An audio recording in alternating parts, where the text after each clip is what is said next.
guys, welcome back to my YouTube channel. Today I'm going to be talking about Love Island USA Season 7, Episode 27. So I'm going to try to go through the beginning of it pretty fast and then just get to the elimination and the challenge. But I'll be talking about the aftermath of last episode first. And if you didn't see last episode, I suggest you watch it because a lot of it is based on that. If you don't want to watch it, you can go watch my YouTube video on it. Yes. So in the last episode, Alandria was mad at Taylor and she started yelling at him. And she's never done that before. She's been pretty calm throughout the whole thing, even after he were coupled with Clark. Taylor says he didn't appreciate Alandria cussing him out. So I don't know what he thought was gonna happen. She's been pretty rational about the whole situation, but she doesn't owe him anything. He was like, oh, I don't let anybody cuss me out. I only let my mom and my wife cuss me out. You can't tell her what to do. If you disrespected her, she's obviously gonna be mad. Like, what? Anyways, Alandria has a conversation with the girls, and in that she tells Clark that she should keep her eyes open because Taylor can do the same thing to her that he did to Alandria. Later on in the episode, Shelly and Alandria have a talk, and Alandria says that her and Taylor are officially done, which I'm glad. So Amaya is still upset about the challenge, and she's crying because of the fact that the guys are like trash talking her the entire challenge and upsetting her. Zach is talking to the guys and says that it's hard for him to explain his feelings because she's constantly crying, and I don't think that's fair because I honestly don't think she cries that much, and even when she does cry, it's like for reasonable things. Like, she's also like an emotional person. Like, you can tell she's an emotional person. She's a water sign. So I don't know if it's fair to say, oh, she's always crying, because she's not going to cry for no reason. She's going to cry if you make her upset.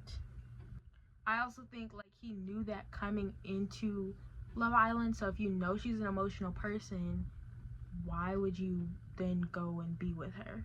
Because you knew that. Like, he was a Casa guy, so he's seen the footage of her crying and being emotional. Huda also reveals to Chris that she's the one who made the comment about Pepe and Grayson, and honestly, I genuinely thought that was Pepe because he had been talking about not really feeling Grayson. I did think that was like a mean comment for Pepe to make, so I was like, maybe it's not him, and now it makes sense that it's not him, but I think it would have been funny if it was him. Okay, in the morning, Alandria and Huda talk, and it's about the Chris situation, about Huda kissing Chris in the speakeasy, and Alandria revealing that information to everyone in the challenge. Alandria says that she's moving weird with Chris because she kissed him, and she is close with Shelly, so she had to tell her. I don't know how to feel about that. Well, I do know how to feel about that. I think that Huda wasn't moving weird. She's not wrong for kissing Chris because they're in a couple and she said that she likes him, so she's allowed to kiss Chris and Chris is allowed to kiss her. Huda also says that she doesn't think she was wrong for the kiss. Anyways, I'm not a fan of Huda, so I'm not gonna be like 10 toes down standing behind her. I was a fan of Alandria. I can't say I'm the biggest fan now. I was a fan of Shelly. I also can't say I'm the biggest fan now. I'm not gonna like hate on any of the girls, but I'm just like not the biggest fans. I really only like Amaya at this point.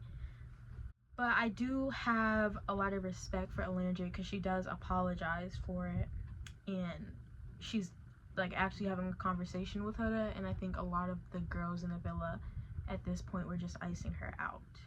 Okay, Zach and Amaya also have another conversation in the morning, and Amaya explains to Zach that the reason she was like irked so bad about him talking about their couple in the challenge was because they have talked multiple times since being in the villa, and he's had so many opportunities to tell her how he's felt about the couple or some of his boundaries, and she's asked him that as well, but he chose to say it after she was already like upset and, you know, being yelled at and in front of the entire villa,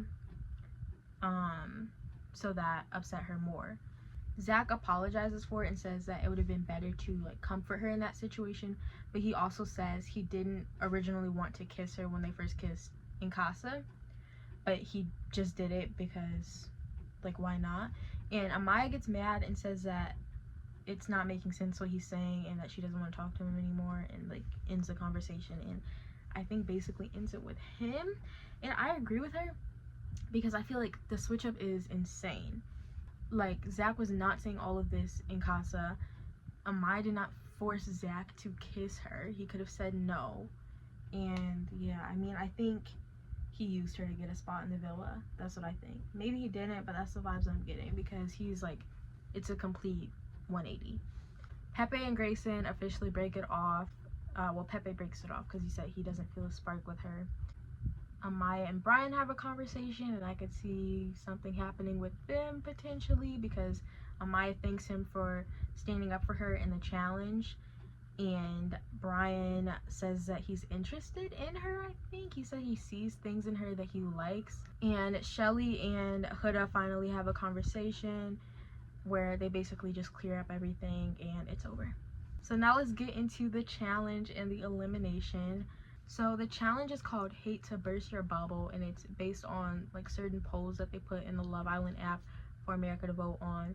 The way it works is either the boys or girls get ranked. The boys or girls rank themselves.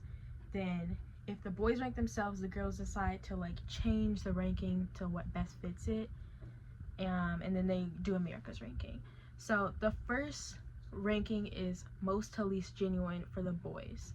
So the guys rank themselves, and they put Nick first for most genuine and Taylor as least genuine. For the girls ranking, they change it around a lot, and they put Elan first for most genuine and Zach least genuine. So these rankings came out before the whole like Amaya Zach drama, before the challenge in the last episode. So a lot of the polls I think would have been switched around a lot if it was rankings based on the last episode. So America's rankings put Pepe first for most genuine. It was the top three were Pepe, Chris, and Zach, and I think if it was after the last episode, Zach would have been further down, but it wasn't. And then for least genuine, America put Ace as second to least genuine and Taylor as least genuine. For best boyfriend material, both the boys and the girls ranked Ace as best and Austin as worst, and America's ranking was basically the same as the first America ranking, so Pepe first and Taylor worst. For most to least trustworthy for the girls, they put Shelly as most trustworthy and Huda as least. For the boys, they changed it to Jaden as most and kept Huda at least. And America put Amaya as most trustworthy, and they put Clark at least trustworthy.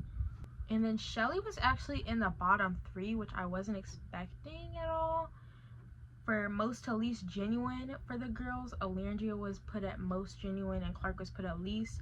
And the boys kept it as Alandria at most, but they put Andrina at the least genuine. And for America's ranking, it was the same. Amaya first, Clark least. For couples you want to go on a vacation on, the couples themselves ranked each other as Amaya and Zach as the most and Taylor and Clark at the least. And America put them the same way, but in the middle it was Sierra and Nick as second most and Shelly and Ace as second least. I'm honestly surprised by some of these rankings. I genuinely thought Shelly and Ace would have been higher up on the list. I expected Amaya and Zach to be in first place and Clark and Taylor to be in last, but I thought Shelly and Ace would have been higher up, like I'd say like at least top 4. So finally there's an elimination, and the way they do it is America voted, and this is after the episode, so 3 girls on the bottom and 3 boys on the bottom. The 3 girls on the bottom are Jaden, Grayson, and Andrina. And I genuinely was shocked when they said Andrina. I thought that Clark was on the bottom for sure. I honestly don't know why she wasn't on the bottom, but I think the best reasoning that I have, and it's probably not right, is that after the Alandria situation, people started switching up on Alandria and just started voting Clark because she was like pretty, like she didn't say anything during the Alandria situation, and they respected that, I guess. I don't know. And most people just don't like Taylor, so I don't know if they necessarily have anything against Clark. For the 3 boys on the bottom, it was TJ, Taylor, and Austin. I definitely expected Taylor and Austin. I didn't expect TJ. I was expecting it to be either a Casa boy on the bottom or Ace or Pepe. So the Islanders are only allowed to save 1 person, and you have to stand behind the person that you want to save, and the other 5 Islanders have to go home. TJ gets 2 people to stand behind him, and that's Iris, obviously, and Zach. Jaden gets 2 people to stand behind her, and that's Brian, which made sense because Brian was interested in Jaden, but I didn't think it was that serious because I don't think Jaden likes him as much as she likes Austin. I feel like it would have made more sense for Brian to stand behind Andrina because I think Andrina likes him a little bit. And I think Chris stood behind Jaden because Brian is his friend from Casa. So Elan is the only person to stand behind Grayson. Alandra is the only person to stand behind Austin, and I don't know why she did that. I thought she would stand behind Andrina, but she didn't. Huda, Amaya, and Shelly stand behind Andrina. Taylor gets 5 people to stand behind him, and he's safe. And Clark stands behind Taylor, which I expected, obviously. Pepe stood behind Taylor, which I guess makes sense because they're friends. Nick and Ace stand behind Taylor again. That's like their best friend. And then Sierra stood behind Taylor. And I literally cannot respect this at all because Sierra is friends with Andrina, and Andrina's a girl. I was expecting Sierra to stand behind Andrina and tie it up. And Sierra is friends with Alandria, and Alandria doesn't like Taylor. So I'm like, what? I don't get it. I think the only reason she stood behind Taylor is because Nick stood behind him. But, like, I can't respect that at all. I can't respect that at all. Anyways, 5 people get eliminated, and that's Jaden, Grayson, Austin, Andrina, and TJ. I honestly could care less who got voted out. I just did not want Taylor to stay in the villa. And he's there. So I say stop letting the Islanders vote. Let's just do America's voting. Let's just do that. Anyways, that's all I have for this episode of Love Island. Make sure to like, comment, and subscribe. Bye.